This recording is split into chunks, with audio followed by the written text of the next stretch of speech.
Halo sobat, kembali lagi di channel Juara Donghua. Kali ini kita akan melanjutkan lagi alur cerita Battle Through the Heavens chapter terbaru. Sebelum kita ke alur ceritanya, yuk siapkan kopi play sobat agar kita enjoy dalam mendengarkan episode kali ini. Oke, tanpa berlama-lama langsung saja kita ke alurnya.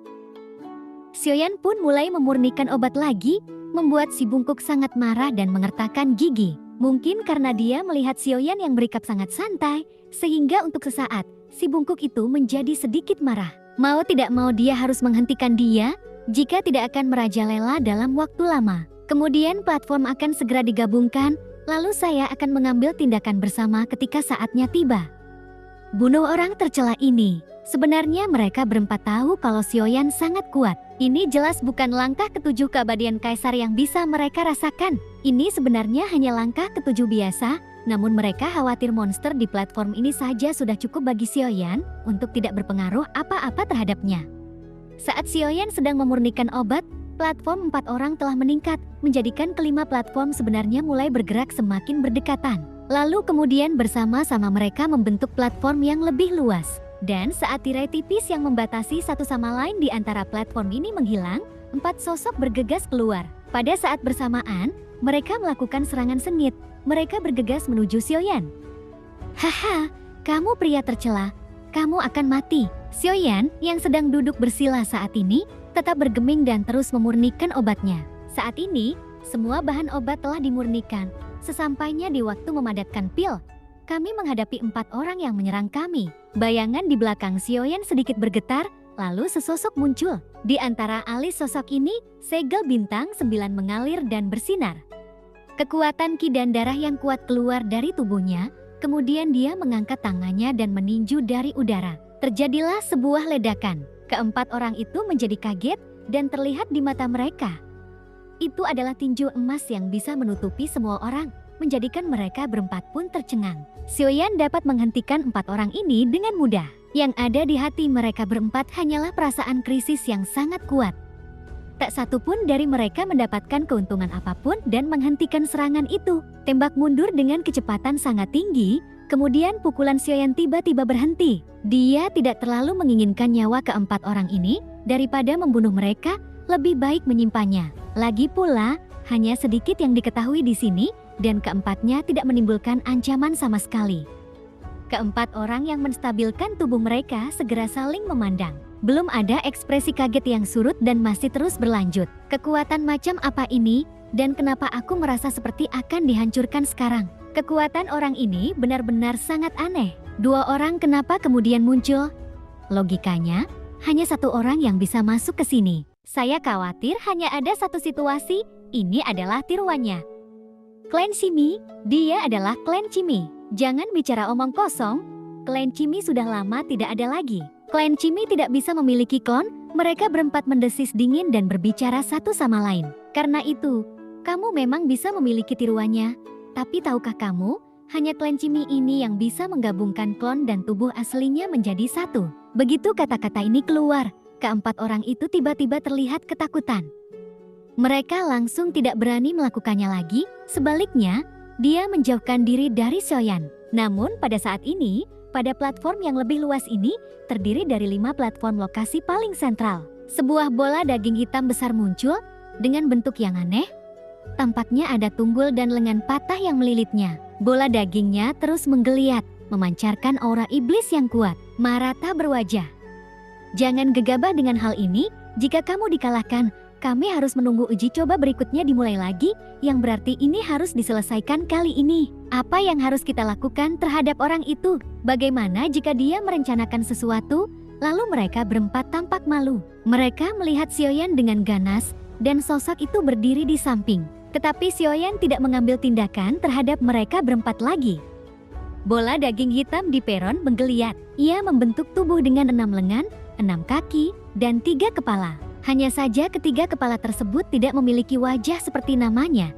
Mara tanpa wajah. Mara tanpa wajah dipenuhi dengan energi jahat. Aura iblis yang kuat masih melekat di sekelilingnya. Masing-masing dari ketiga kepala tersebut memiliki mulut raksasa dengan gigi tajam, bola mata soliter, dan 1 telinga. Lalu suara berdengung terdengar. Salah satu dari 3 kepala, adalah kepala dengan satu telinga. Itu mengeluarkan suara pelan, lalu tiba-tiba menjadikan jiwa gemetar dan sakit kepala hebat. Cepat, bergabunglah untuk membentuk formasi, jika tidak akan ada peluang. Ini jelas bukan pertama kalinya mereka berempat masuk ke sini. Mereka tidak mengenal tempat ini, tapi mereka juga tahu beberapa metode iblis tak berwajah ini. Mereka pun semakin tertib. Mereka berempat mengambil posisi masing-masing. Kemudian semua tangan diremas menjadi satu, dan pancaran cahaya keluar dari ujung jari mereka. Kemudian formasi misterius segera terbentuk di udara. Tunggu aku untuk mengambil alih serangan utama dulu. Lantian, pria kurus di sebelah si bungkuk, adalah orang pertama yang mengaum dengan marah. Sosoknya terbang, kecepatannya sangat cepat, dan senjata yang dipegangnya adalah dua pedang berbentuk setengah bulan. Ia memegang dua busur bulan sabit di udara dan langsung menuju Mara tanpa wajah dan mengaum. Di saat yang sama, dia melambaikan tangannya, lalu sebuah gulungan kuno muncul. Kitab suci misterius yang melanggar surga. Karakter pada gulungan itu benar-benar melayang keluar.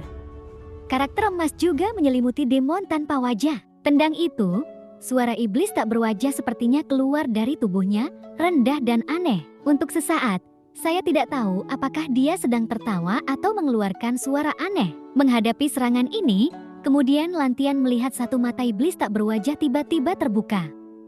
Kemudian tubuh hitam itu tumbuh di bola mata padat di sekujur tubuh. Bola mata ini memadatkan berkas cahaya merah, kemudian dengan suara rendah dari Faceless Mara, lampu merah yang tak terhitung jumlahnya meledak dan menyapu. Serangan Lantian langsung runtuh dan kekuatan misterius pemecah surga bahkan lebih terguncang dengan keras. Kemudian ia kehilangan kilaunya dan terbang kembali ke tangan Lantian.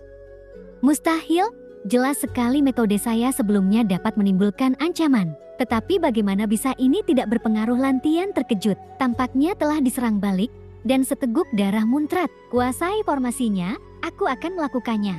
Si bungkuk meraung marah, hanya untuk melihat ular piton beracun di bawahnya yang membuka mulut besar dengan dua taring tajam dan segera menyemprotkan dua baris racun. Si bungkuk melambaikan tangannya, kemudian racun itu berubah menjadi bulu panah hijau yang menyelimuti Mara tanpa wajah. Kemudian muncul suara mendesing. Anak panah beracun itu menembus tubuh Mara yang tak berwajah. Iblis tak berwajah itu terhuyung mundur dua langkah. Itu sangat tergantung pada racun pamungkasku. Si bungkuk sangat senang saat melihat ini, dan tak lupa mengelus jenggotnya dengan bangga. Tapi saat ini, anak panah beracun yang menusuk Mara yang tak berwajah, secara bertahap ia ditelan oleh daging dan darah hitamnya. Tawa pelan dan aneh terus terdengar dari iblis tak berwajah itu. Racun surgawiku tidak berguna baginya. Si bungkuk tidak menyangka hal itu. Anda harus bangga pada diri sendiri dan gunakan racun ini untuk menerobos keabadian Tuhan. Dan sebenarnya itu tidak berpengaruh sama sekali pada iblis tak berwajah ini. Yin Hunchouzi, kalian berdua mengontrol formasi dengan baik. Biarkan kami berdua bekerja sama untuk mencobanya. Lalu dua orang lainnya, yang satu memegang pisau dan yang lainnya memegang pedang. Keduanya kerap berkolaborasi, dan keduanya terlihat sangat biasa saja. Tapi perhatikan baik-baik, terlihat keduanya adalah laki-laki. Dalam percakapan, alis dan mata mereka dipenuhi kekhawatiran terhadap pihak lain. Hati-hati Tuan, Anda juga, berhati-hatilah Nyonya. Keduanya feminin dan lembut, tapi jelas keduanya laki-laki. Begitu pernyataan ini keluar, bahkan si bungkuk yang tampak menjijikan itu mengerutkan keningnya.